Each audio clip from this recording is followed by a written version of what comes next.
Alright, so Xander's got the cover off here. Silicone masterpiece on that paper gasket. Lovely, lovely, lovely. Lovely silicone mess. Silicone, silicone, silicone everywhere. So,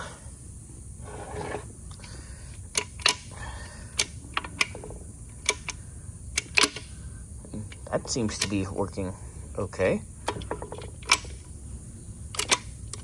Same with that. But what is our drag? Because we're nice and smooth. Everything in here is nice and smooth. But when this is in the car, It's not nice. the engine does not want to turn over at all. But once this is out of the car, look at that though. That's a bit worrisome, huh?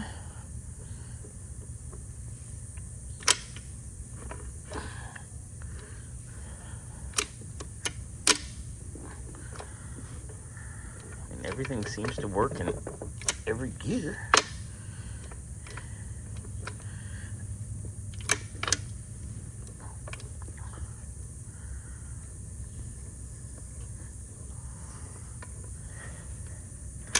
Okay, so we got to figure out somewhere between here and the end of that crankshaft, something's goofy. Something is goofy. All right, we'll get to figuring out. What is that? Who is here? We'll go look.